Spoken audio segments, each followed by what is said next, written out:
Beep. We're live. Hello. Oh man, this is... There we go. That's better. That's straight. Hot today. I have to wear a shirt because of this video I'm making. But we got all the... Oh, don't wave the paper around. That's annoying apparently. We got the questions from the AMA. And I will answer them. I'll do my best. I should be sitting down for this. This might take a while. But I'll try and put the question on the screen. My jaw hurts. I don't know why, but I'll try and put the question on the screen, and then it'll be easier to follow on to what I'm saying. But hopefully someone can get something out of this. I might not answer them all in depth because there's some of them I read through. Some of them are like, could be 1 hour things by themselves, but let's get it started. So Game View says, I have a million questions. I'd love to have a beer with you one day and pick your brain. Okay, well I don't drink beer, so I'm really sorry. And I've never had any beer before. Maybe one day I'll drink some beer. You are one of the main inspirations to turn my hobby into a side hustle, and I love that you're trying to help people. Legend. Alright, well, it's not a question, but thank you. Like that, appreciate it. J. Scotty's son says 2 questions. 1, are you able to name all the Pokemon? Nope. 2, any plans to get another dog in the near future? Sorry for your loss. I know how hard losing a dog can be. Wow, starting off really heavy, J. Scotty's son. No plans to get another dog, unfortunately. I had Rusty for 15 years and he was 17 years old. And I miss him. I don't think he's replaceable. I don't think I'll get another dog. I live in an apartment. So yeah, oh man, I'm gonna start crying. Bloody hell. That's a heavy question, man. Alright. TheCandyManCan. What is your favorite aspect of the cards that you appreciate the most? Rarity, art, and design. Wow. To be honest, when I first started, I started in Pokemon as a reseller. In 2015, my intentions were to resell. I'm going to be honest. I like the money aspect the most. As I got onto it, 2, 3, 4 years, I was only a reseller for 3, 4 years. Up until about 2019 is when I started collecting. 2015 is when I started selling. Could you imagine that? I'll explain how I started at another time, but that's 4 years until I actually felt like I could keep something because I kept needing to recycle and get more money.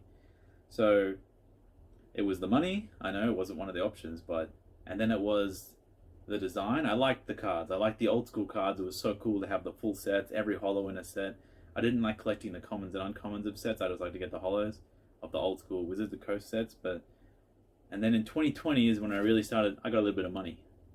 I can buy a card for $500. I can buy a card for almost $1,000. I think my most expensive card that I ever bought was like April 2020. It was the 20th anniversary Battle Festa Pikachu, the full art one or whatever it is.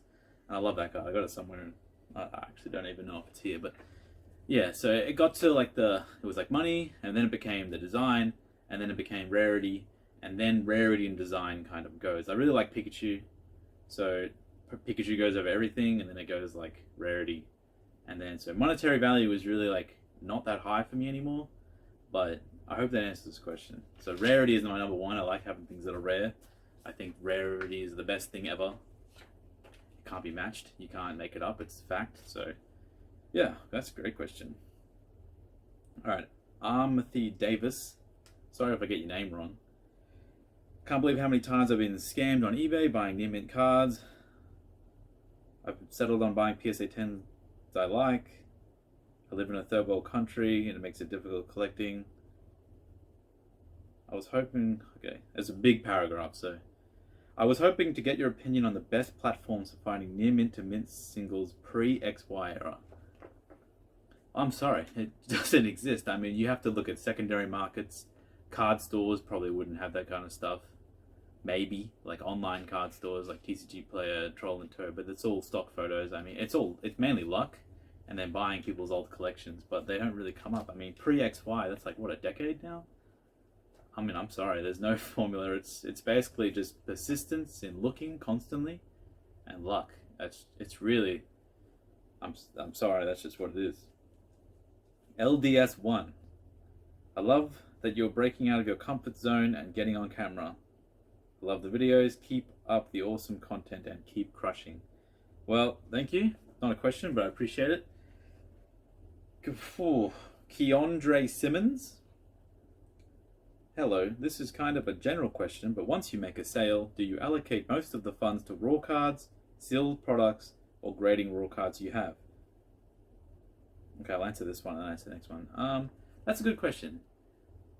That's a really good question. Back in the day, when there was a lot less, when I had a lot less, if I sold something, I would immediately try to buy something similar to what I sold. Unless it was like so unique that I knew I couldn't get it. If I sold one of my higher, more expensive items, I would keep on the lookout for that. So I used to sell a lot of base sets, complete, jungle sets, complete, fossil set, complete. If I sold a base set, I would try and find another base set. If I couldn't, I would try to find something else similar. But generally, if I like to sell one thing, I like to put the money back into that asset, I guess. You know, if I sell some sealed product, I might buy some more sealed product. If I sell some single cards, but, you know, at the moment, it's kind of, everything kind of gets mixed in too much. I'll just buy whatever I feel. But yeah, that's a really good question. You kind of want to replace the things that you're selling, because you did sell it. As long as it's not one of one or unique or crazy rare, you should be able to get another one and maybe try and sell it again. But every next sale is harder than the previous, because like that takes one person out of who wants it. That's a good question. What would be your biggest focus out of buying raw, sealed, or grading? Well, my focus is buying raw cards and grading them and selling them. That's pretty much it. Sealed is too boring, to be honest. It takes up too much space. I don't have that much space. Pretty much have this office and that's it. So, yeah, I mean, I just do buy raw cards and I grade them, but I don't really, it's a lot of money. It's not easy. That I'll say. DragonrolIVA says, that is the most authentic, unscripted video I have seen in a while. I have a few questions. What cards sell the most for you? What are some of your favorite cards? Well done for someone who is just 29. Your future is bright. Well, thank you. What cards sell the most? I'd say cards between $50 to $150 Australian, so you're looking at like 30 to 100 US.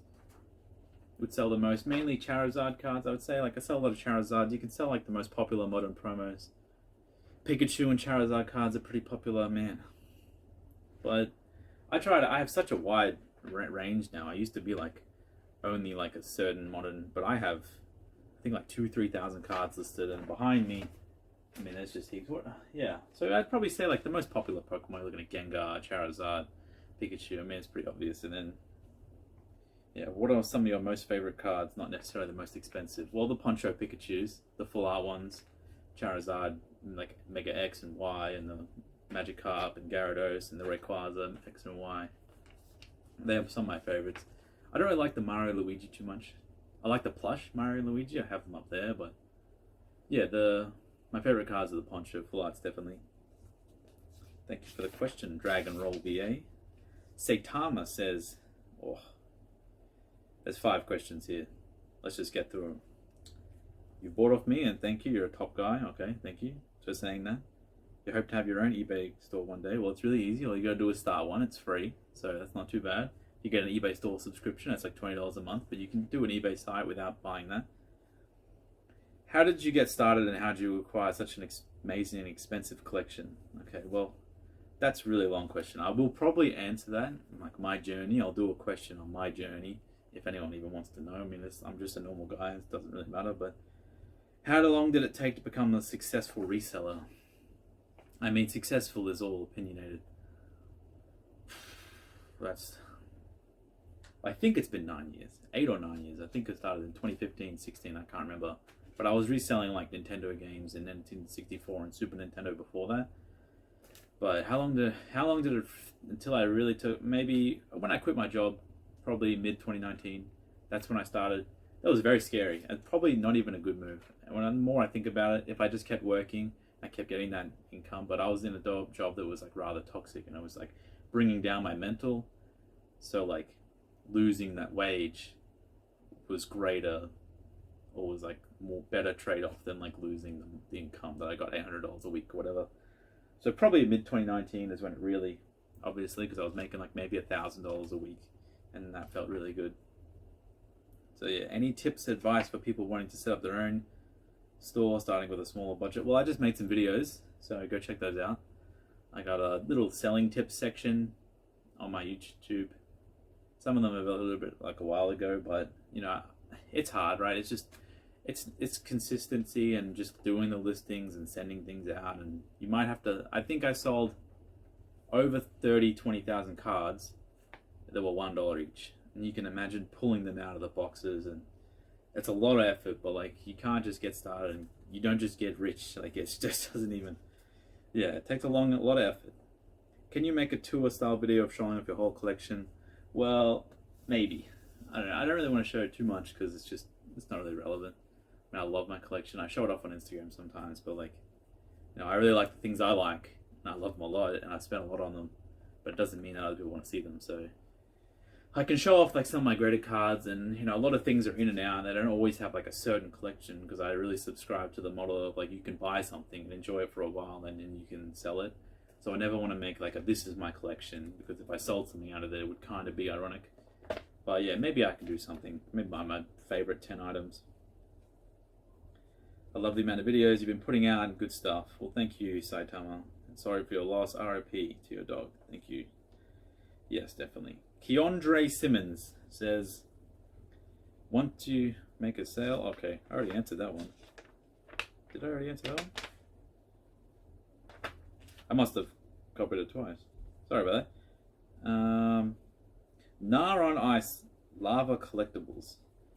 First of all, thanks for your content, and I have watched every video for the past couple of years.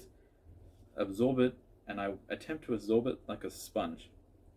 How did you initially decide how much of your sales go back into your card grading fees? Like, didn't know if there was a specific breakdown. Sorry to hear about your dog. Well, thank you. Everything. I mean, everything that you can afford, right? I think that's the key. You just, maybe for about 6 years, I was all in. I've been very lucky. The past 6 years, 5 years, I've had an awesome girlfriend, and she's been working full time, and she covers half of everything. And sometimes earlier on it was a lot more, and now it's mixed. But I was very lucky to have someone with me the whole time, supporting me, and like, I could take risks because I knew that she was going to be the solid rock. So yeah, I think when you're starting off, you have to put everything, unfortunately, because it's just too hard not to. It's just, it sounds bad. I don't want to tell everyone put all your money, but like, if you really want to just, the early grind is so hard. You need to be putting every part of your spare time looking at things, absorbing information. Anything that's not financial, that's not spending money, anything you can get information or resources for free, just do it. Because understanding, if just look on eBay sold, type in Pokemon Japanese, eBay sold, Pokemon English, eBay sold, CGC, eBay sold. See what people buy from a BGS card on one card, a PSA. Understand, like, every different card has a different market, and it's a lot. But yeah. So how much of your sales go back? You should be putting everything. Unless you need to pay for life things, and life is more important than cards. But if you don't have those, that's, yeah, everything. Ben Williams, what cards do you have in your personal collection? Do you have any collection goals? Are there cards that you would never sell, or is every card you own for the sale at the right price? That's good questions. What cards I have in my personal collection? Well, there's a few cards here. I just have them on the shelf. Probably my most recent one, that's like my most favorite, is this number 3 Full Art Pikachu World Trainer. And then, you know, I've got some other ones here, like Big Tree Ring Pikachu and some Japanese trophies, but is there cards I'd never sell? Honestly, no. I think life is more important than cards. I think, wait, let me check. Is this thing still rolling? Are we still going? Oh my god, we are still going. Okay. Life is more important than cards. There's really nothing I would ever keep unless my mum needed money. Wow, that's awkward. Unless my mum needed money. My girlfriend needed money, her parents needed money, people around me that are close needed money, my sister, my brother, if anyone needed anything, this all comes second. So never sell is kind of weird. A lot of people ask me about buying my collection almost every day. I just give them crazy prices. I mean, if they accept it, that's fine. I know exactly how much I paid for everything that I have. So if they give me a crazy offer, I'm not greedy. I'll just go buy something else that I also like. It's not a big deal. There's a few cards that I would really like to never have to sell. But, yeah, I mean, yeah. I think that's, I don't think they're just cards at the end of the day. It is important having something you can call your own, but I don't think it's worth it so much that you would rather be starving, or you would rather whatever. Not a bit like paying for medical bills, that the cards, they have to come second. It's just how it is. Ernie Lee. Hey boss, thanks for the content. It's been a few years now that I stumbled upon you. I enjoy the long nature the commentary provide. Makes them easy to watch. It's very therapeutic. Well, thank you, Ernie. What do you do with all of your L's? The low value PSA 6, 7, 8, 9. Bulk selling them, etc. That's a good question. I usually just understand when I submit cards, if I submit 100, 40 of them might not be profitable. And that's perfectly fine. If you can get your money back or very close on half of the submission, in your mind, you just have to remember that, like, once you sell those 40 cards, you just put them on auction, put them at the starting price. That's what I do. I start my auction at $20. You put your starting price at the amount it costs you for the card. And if it takes a few rounds, auctions are free, it's fine. If you just understand that, like, getting your money back or breaking even is best case scenario. Making profit is not guaranteed. It never is, it never will be. But getting your money back should be your number one task, because you just have, like, you start with $1,000.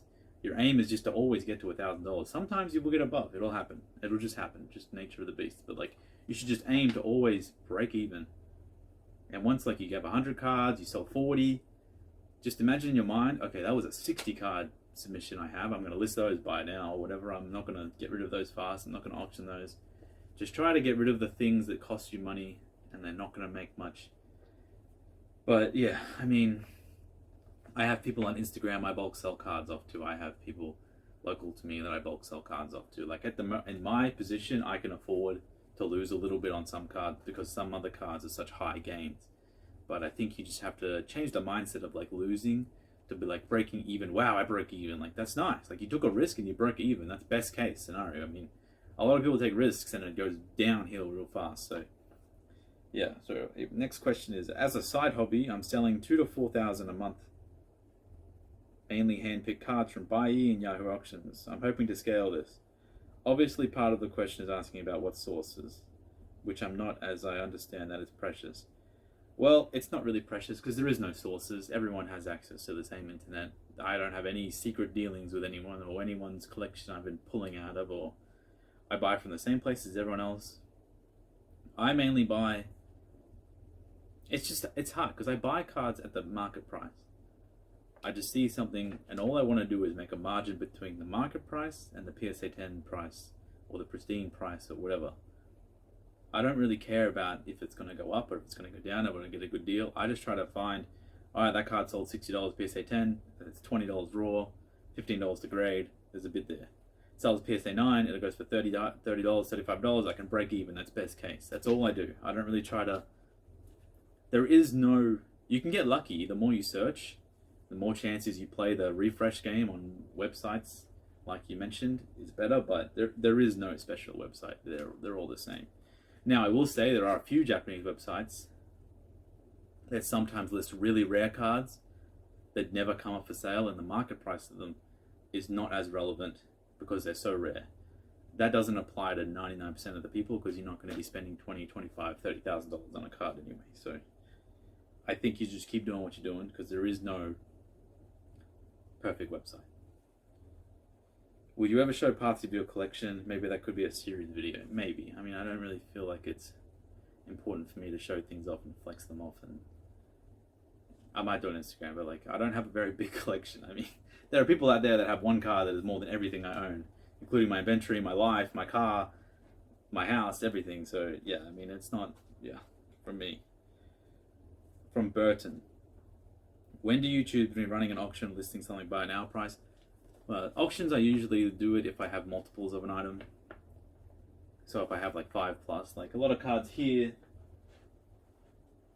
Let me just get this, like this stack here. This is all this card, and maybe if I haven't, it's already in Charizard's here. So maybe if I feel like, oh, I haven't sold one of them in a month, I'm just going to throw it on auction. That might be my thought process. Or auctions are item like I explained before. I just want to get back my cost. Might be half of a PSA submission that some PSA 9s or PSA 10s I got heaps of. I'll just auction them off. I use auctions just to get my money back. I don't think auctions are a good way to make money because they generally just end lower. But auctions I use to get money back on items. What do you think is the best way to funnel people from eBay out of your own platforms? I don't think it's a good idea to do that. eBay is the best place. You get the highest price on eBay, so even with the fees, it's not really that relevant. I think you should really focus on building your brand and building your eBay because it is the best website in the world at selling, and they're not holding a gunpoint at me. This is my opinion, really. Focus on eBay. If they want to go to Instagram, maybe keep your Instagram handle and your eBay handle the same name, but otherwise, definitely just keep them. Just try to get eBay going, man. The fees, it doesn't matter. How do you go about scanning a ton of cards quickly? Well, I don't know. If you find that out, let me know. I just do one at a time while I watch some YouTube, some Pokenomics, some random anime. It's just, yeah. What do you do to import cards from PSA to Australia? Well, I just pay the fee when they charge me. I think if you send, like, your order total is under $1,000, they won't charge you import fees, but I just pay it and I use it as a write-off. Rosamune, how did the Weiss Schwarz grading experiment work out for you? Would you try it again with a different game, or will you continue to focus 100% on Pokemon? Would you say it's an advantage or disadvantage to live in Australia? Alright, how did the Weiss Schwarz grading experiment work out for you? Actually pretty good. I think I spent around $20,000 to $25,000 on all the cards and the grading. I've sold around $7,000 to $8,000. I'm not 100% sure. I've only listed the cheap ones. I have a whole box full of expensive Weiss cards that I just don't really feel like listing because I really like them, stupidly. And a few of them are going up in price still, even from when I bought them. I got them here. Just stuff like, I don't know how do you say this character's name, but just stuff like this Choco from whatever thing, and it feels really weird showing these, but you know, some of these like really nice ones or ones that are more high value I haven't actually been selling because I like them and I just don't really feel like selling them. So overall it's gone pretty good. I think if I was to do it again, I would choose PSA to grade with, not CGC, because I would just get more 10s, and you get more 10s, you just get more money. So that's probably one of my, it's not really a regret because PSA was like $100 a card at the time when I submitted those. But I might resubmit some through the PSA just to get from 9.5s to 10s and from like 8.5s to 9s, etc. Advantage or disadvantage? I think it's a major disadvantage, to be honest. Every service I want to use is in America. I think the time zone from buying from Japan for me is very good, but for my first 5 years I didn't buy from Japan at all, so never know what could have happened. I mean, I really tried. I only bought from America early on. I paid a lot in shipping. I might buy like a binder of cards for $100 in 2018, and shipping price was like $35, and people didn't really want to ship to Australia or they canceled deals. So if I was in America, it would have been much better. But you know, being in Australia is better as the market's small and there's less people I have to compete against. So it's either, we also have like 300 million less people. So it's one of those things. I think if I was in America, it would be much better off. There's a rest of the question. Dealing with primary Japanese cards and grading with PSA. I think the answer is still the same. So thanks for that question. Eeveeland. Hey Steve, thanks for the hard work. Well, I'm not really doing much. I'm just talking, but thank you. Do you have any tips on finding mint, non-modern Japanese cards? Nope, that's really hard. Do you buy them off Japanese flea markets and hope for the best, or do you have a friend who can source them local from card shops? Right. I search everything for myself. I have a Japanese middleman who will buy for me on those websites, so I don't have to do the transaction. He just does it all. I just buy them and hope for the best. I think last week I bought a Tortured Gold Star for 100,000 yen. Near mint in the photos, and it was completely damaged, so I got scammed out of $1,000. It sucks, but it is what it is. It's really bad. Non-modern cards is anything like 8 to 10 years ago, and it's not easy. Like, it's really not easy. There's no source. It's really bad. I think if you look at my big PSA submission or whatever and use that as a justified, I had to spend a lot of money, and I bought them all at the market price. They were all available for anyone to buy at that time. I didn't search through any crazy sites. I just bought quantity off more of the popular Japanese card stores, and it was just, it's luck mainly. I mean, nowadays if I was to do the same thing, it would cost 3 times as much. I might get the same results, but it's not as impressive because you pay more. But we could go through another 8-month time period of waiting for the grade, and the prices might be twice as much, and then everyone would think it's a good thing. So it's hard. There is no tips. I mean, it's just luck. You might buy a mint card from a website or a seller, and they'll send it wrapped in rubber bands, or the post will destroy it. I mean, there's so many levels of luck that it's just like unreal. It's unreal to get a mint card. I'd like to see a mini office tour and see how you store your slabs. Well, it's pretty dirty and disgusting in here at the moment, so maybe eventually when I clean it up, but not right now. Pokemon Pool Patrol. You're awesome, Steven. My question. Okay. Why haven't you graded with BGS? Will you ever? No. I hate BGS, to be honest. They have way too many scams, frauds, everything over the years. They don't deserve to be in business. This is my opinion. And I just don't think... I think the Black Label Premium is absolutely ridiculous. I think it's just nuts, crazy. They have... It's like a cult-like following. I know that PSA buyers are the same thing with like some of the old school 10s or whatever, and if it's 10s, 9s, whatever. But PSA hasn't had any, or as many, things that have been fraudulent and brought upon the world. So that's just my opinion. I refuse to use BGS. I think I can just make enough profit or make some margins on cards using PSA and CGC. I don't need to return to BGS, but by all means go with BGS. Great, get a Black Label, sell a $200 PSA 10 for $4,000. I mean, I just don't get it, the whole thing. It's just, yeah, but yeah, I mean, I don't know. I hate BGS. I think the cases look crap. I think the labels look crap. I think everything about it is just shit. So it's harsh, but yeah. I have like one BGS card somewhere, and I don't like looking at it. Eventermand. I hope I said that right. Have you ever traveled to Japan to pick up cards for grading and reselling? No, I have not. Have you considered traveling to Japan to go card hunting? I've considered going to Japan. I'll be going when Worlds is on. Apart from that, I don't think it's a good idea. I think every card in a card store will be more expensive than you can buy it online. And I can imagine the people in the card stores will be very upset with you if you want to pick through every card and only buy their gem mint ones. I don't think they're going to let you be in that store for much longer. How do you decide if a card is for reselling right away or for holding at a later sale? I don't like the idea of holding cards.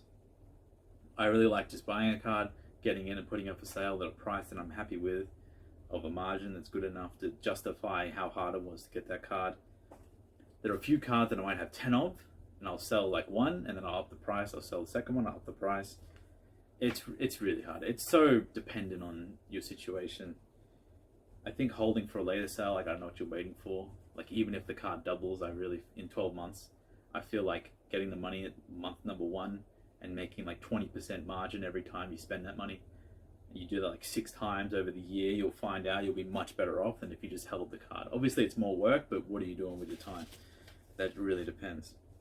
Slabbed Roars. You're a legend, mate. R.I.P. the googly-eyed lord. I don't know what that means, but thank you. Andrew G. When buying raw, undoubtedly a would-be a 9 pile accumulates and most of these aren't sent in. What do you do with raw cards? I have a singles eBay that my partner runs. She sells all my raw single cards. I think I did a video on it a long time ago of how to create a single card eBay, so maybe go look at that selling tips playlist. But yeah, I mean, ungradable cards are just going to be a thing. If you're just buying more stuff and you're taking more chances, you have to find a way to sell them. They're basically useless just sitting there to the side, so it's very important.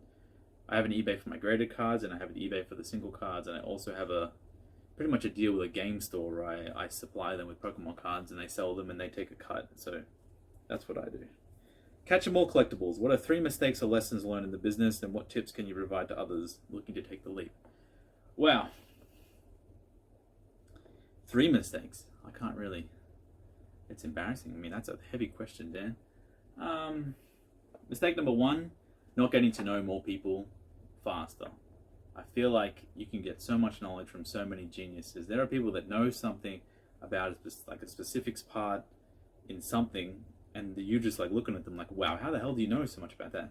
And if I earlier on were just better at like getting to know more people, I could have probably built more information, and maybe if I received something, and I didn't sell it as fast, it probably would have been more beneficial if I just talked to more people and understood what makes a rare card, what's an error card. Like, I remember earlier on, one of my first deals in like 2016, I bought a binder of cards, and the guy had a pre-release Clefable, and I got everything for like $40, and there was just everything you'd normally get: Charizard, Blastoise, Venusaur. And I sold the Clefable for like $50 because I didn't know what it was. I knew what a pre-release Seadra was, and I knew what an Aerodactyl pre-release was, but I didn't know what this was. And then later on, someone was like, "Drew, that was like $300," and I was like, "Fuck."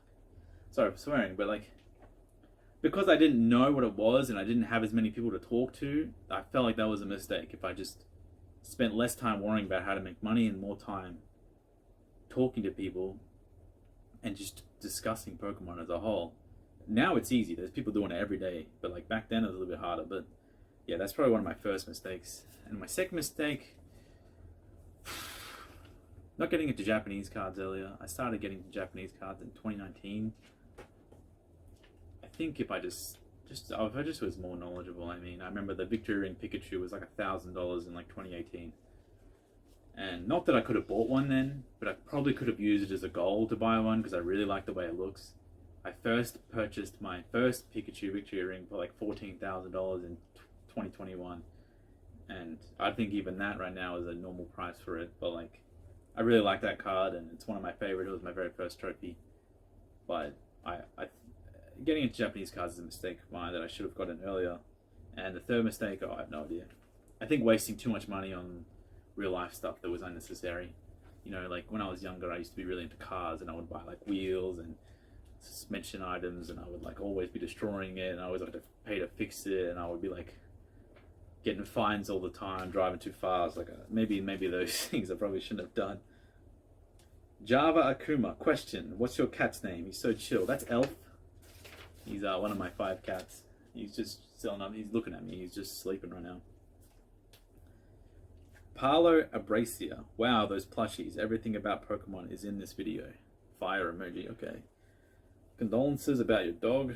Thank you. Start the new year with a giveaway. Probably not. I don't really feel like doing a giveaway. But, I don't know. If you want something, just message me. I'll just give it to you. But I don't think I'll do a giveaway. Hello, Stephen. Look, you've been looking pretty good lately. Have you been working out? Not really. I haven't really worked out in a few months. I think early December I had COVID for like 3 or 4 weeks. I felt like shit. And I just haven't really felt like going back since then. So, no, I actually look and feel the worst I've like ever felt in like 12 months. But thanks for that. PokeShack, what is your #1 collection item that you would never sell? I mean, I already covered this earlier, but there's a lot of things I probably won't need to sell. Like, I won't need to sell, like, my plushie wall.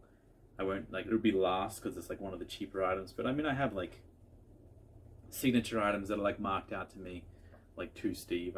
That would be super unnecessary. I have many things that would be on the very, very, very last bandwagon to sell. But, like I said, if I had to sell everything to pay for something, someone dire to me, I would.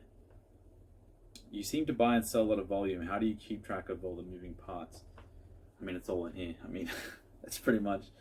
It's not easy. There's a lot of things you need to remember. I think the bigger you get, the easier it gets. You can make a mistake, or you can like, oh, I bought too many of this or whatever. But the smaller you are, I think it's very important to know exactly what you're buying. And I think figuring out why you bought each thing. Imagine like if you have $1,000, you have 100 lots of $10, in my opinion. Like, you got to break things down. Like, do I really want to spend one of my $10? Like, I only got 100 of these, so I mean, you need to find out the why. And then, why are you buying it? And then writing everything down, keeping like a spreadsheet, obviously, of being like, how much I bought this for, how much I sold this for. Just to remember, like, you have to have a why and a reason why you're doing everything. So I think it's also very beneficial to see wins, but like, you shouldn't cover up losses. Like, if you buy something and you get it and it's more damage than you thought and you sell it at a loss, you make sure, and then you don't have to write a paragraph next to it, but just think to yourself, like, okay, why did this happen? How did it affect me? And like, what am I going to do to stop it again? So do something like that. From Chris C. When are you next heading to Japan? Well, I've never been to Japan before, so in August this year I'm going, but yeah. Andrew Hart, how much do you spend on raw cards each month, and do you only buy off Mercari? I don't only buy off Mercari, I buy off everywhere around the world. And how much do I spend on raw cards each month? You don't want to know the answer to that question. From Ong, how do you find and buy the cards you end up grading? I just buy them from various people, and if they're mint enough, I grade them. It's, yeah, I've answered the question. Okay, we go. Okay. Video cut out. So, what is your main source for obtaining collections? Well, I just buy lots of single cards. I don't try to buy collections. They tend to be always in worse condition, and then I have to deal with worse gradable cards. I think if I can buy a collection, I can see a few cards in it that I can instantly sell for the price of the whole collection, I'll do it. Otherwise, I just buy a lot of singles. I mean, I just buy a lot of singles. I mean, if it's an old card, like a web series set, I might buy it, or a VS series set, I might buy it, because they're usually in better condition. But yeah, I just buy a lot of singles, a lot of modern singles, and I get lucky here and there with some older cards. And then I just buy, like, if I find a rare card, I might buy it. But yeah, I don't really buy collections. And there is no source for collections. It's all just pure luck. There's just no one out there that just has multiple of, like, a huge collection that they'll sell. And then Grade Level Collectibles says, have you joined E4 yet? Great community there, and you would fit right in collecting children's cardboard. Don't know what that is. E4, great community, no. You would fit right in collecting children's cardboard.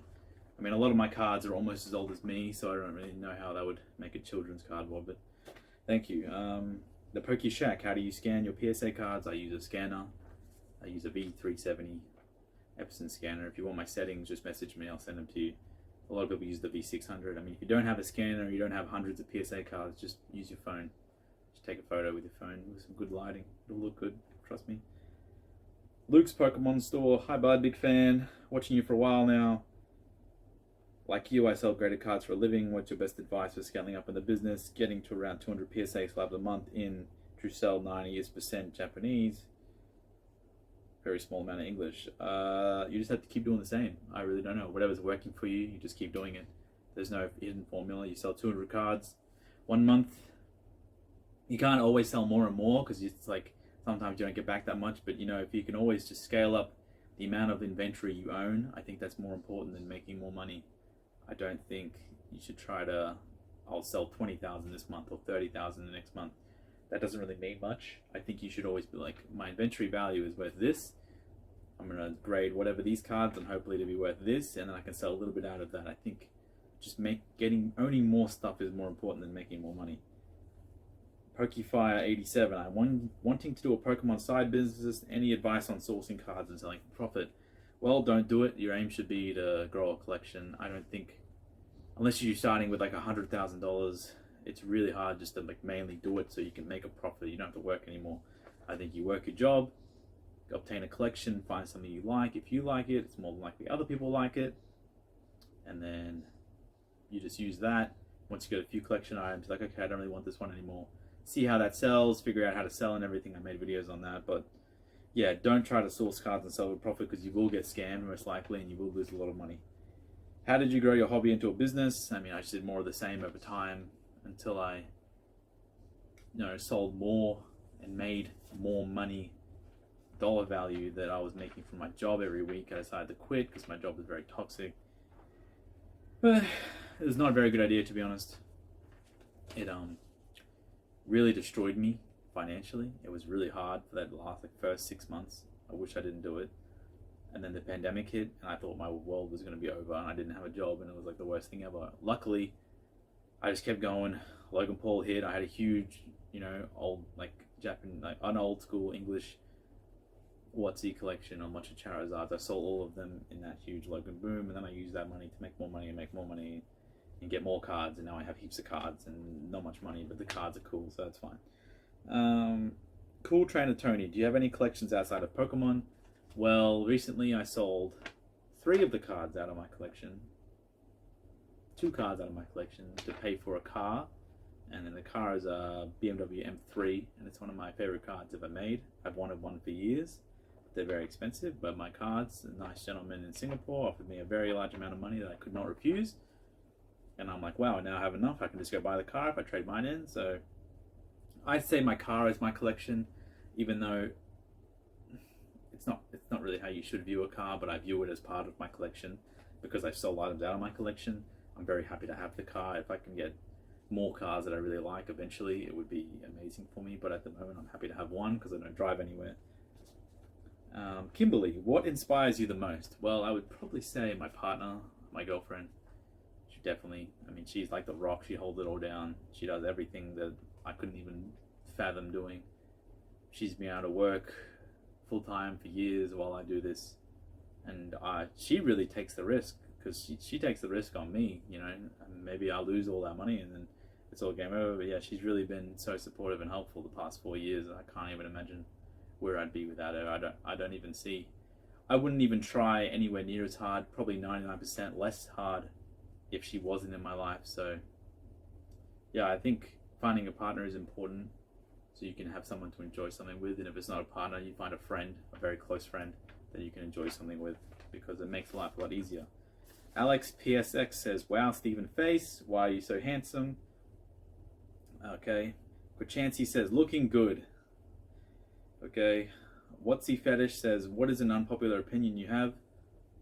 I think I said it before a few times that like making money is not the goal, especially in the collectible space. I think if you want to make money, go work a job and trade your time for money. I think if you want to I think you should aim to grow value and grow your collection in this, or just grow the amount of cards you have. If you want to have base set Charizard as your favorite card ever, grow to get as many base set Charizards as humanly possible. Keep reselling random things and just buy another one. That should be the ultimate goal, because for most normal people, I'm a normal person, you only need so much money to live. I think unless you're extravagant or you want to spend heaps of money or you want to go on trips around the world, money doesn't really do much. So I think just gaining as many things as possible for your collection is the most important thing. Well, that's how I view it. Or maybe that's not an unpopular opinion, but yeah, making money is a secondary. Shiny Giveaway says, how did you get so much money on Pokemon to spend on Pokemon cards? Are you rich? I don't really know how to answer that question. I started 9 years ago and I've sold over 200,000 singular items, and I've sent over 50,000 packages. I wouldn't say I worked very hard, but I've worked very consistently. I took a lot of risks unnecessarily. Some of them paid out, some of them didn't. I am not rich. I'm standing in front of a camera wearing a Venusaur Charizard Blastoise shirt. I am not rich. Where do you want to be in this time next year? From Trainer JI. Jesus. I mean, I'd like to just be exactly where I was, exactly where I am, because I'm very happy being here. In this current situation I'm living right now in my life, I'm very happy if I can just be a better version of what I currently am. Just have more feedback on eBay, get more sales, have bigger inventory, have more followers here, have more followers on Instagram, on YouTube, impact more people's lives by doing shit like this. I mean, that would just be the ultimate dream come true, right? If I could just get a little bit better every year, maybe in 5 years' time, I'm double as good as I am now. I can't even imagine that. I mean, yeah, that's just it. All right. Thank you. I mean, it's been pretty fun. We'll do another one time. Takes a lot of effort. Takes a lot of me out of my comfort zone doing this, but I appreciate you watching, and have a great day.